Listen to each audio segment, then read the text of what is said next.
যশোরে তীব্র গরমে বেশ কিছু মহাসড়কের কিছু কিছু স্থানে পিচ গলে যাওয়ার খবর পাওয়া যাচ্ছে।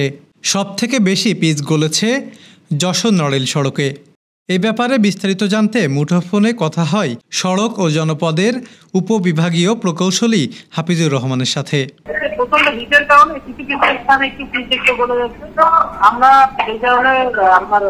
বালি এবং এই যে পাথর কেটে এটা দিয়ে মোটামুটি রাস্তাটা এখন দেখার চেষ্টা করছি।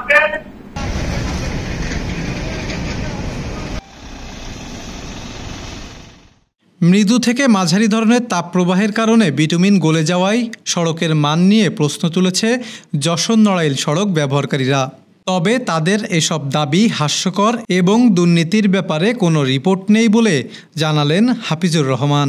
দুর্নীতি হয়েছে এই জাতীয় কোনো নিউজ আমার কাছে নাই, আমি এটা জানিও না, এটা মানে খুবই হাস্যকর আমার কাছে লাগে। যশোর নড়াইল সড়কের প্রায় 10 কিলোমিটার অঞ্চলে অধিকাংশ জায়গায় পিচ গরমে গলছে। গলে যাওয়া পিচের ওপর বালি ও কুচি পাথর ছিটানো হচ্ছে। তবে যানবাহনের চাপ বেশি থাকায় বালি স্থায়ীভাবে সড়কে থাকছে না।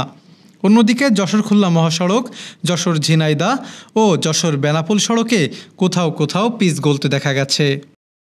আমি রাস্তায় এরকম সমস্যা নেই, আমি দেখি আমার পাশেই মাগুরা মহাসড়কে এরকম সমস্যা নাই। আমি দেখছি নড়াইল থেকে যশোর পর্যন্তই এই বেহাল অবস্থা। কিভাবে আমরা এর পরিত্রাণ পাইতে পারি আমি কর্তৃপক্ষের দৃষ্টি আকর্ষণ করছি।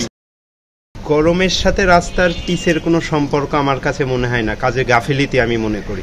বিভিন্ন সড়কের তোর পিচ গলছে না, শুধু যশোর নড়াইল রোডেরই পিচ গলছে। তাহলে এটা আপনাদের সুস্থ মেধায় আপনারা ভেবে দেখুন। সড়কের পিচ কালো রঙের। এই পিচ সূর্যের তাপও বেশি শোষণ করে। এছাড়াও যেসব সড়কে যান চলাচল বেশি সেসব সড়কে চাকার ঘর্ষণের ফলে উৎপাদিত তাপও এর সঙ্গে যুক্ত হওয়ায় পিচ গলে যেতে পারে। কাজ তো আসলে নিম্নমানের কাজ হয়েছে, কোনো উন্নত মানের কাজ নাই। আমাদের এখানে প্রচুর পিচ গলতেছে, রাস্তার সাথে রাস্তা চাকার সাথে উঠে যাচ্ছে পিচ। প্যাকেজ গরম, তারপরেও যাত্রী নেই, তারপরেও পিচ গোলা, রোডে তো টায়ার ম্যান নষ্ট হয়ে যাচ্ছে। সূত্র মতে সাধারণত সড়কে যে পিচ ব্যবহার করা হয় তা সাধারণত 60 থেকে 70 গ্রেডের। এর গলনাঙ্ক 48 থেকে 52 ডিগ্রি সেলসিয়াস, অর্থাৎ তাপমাত্রা 48 ডিগ্রি সেলসিয়াস উঠলে পিচ গলার কথা, কিন্তু তার অনেক আগেই পিচ গলে যাচ্ছে। তাপপ্রবাহে অথবা নিম্নমানের সামগ্রী ব্যবহারে যেভাবেই সড়কের পিচ গলছে তা খতিয়ে দেখতে সংশ্লিষ্টদের দৃষ্টি আকর্ষণ করছেন স্থানীয়রা। বেলাল হোসেন বনির ক্যামেরায় মহিউদ্দিন সানি, গ্রামের কাগজ।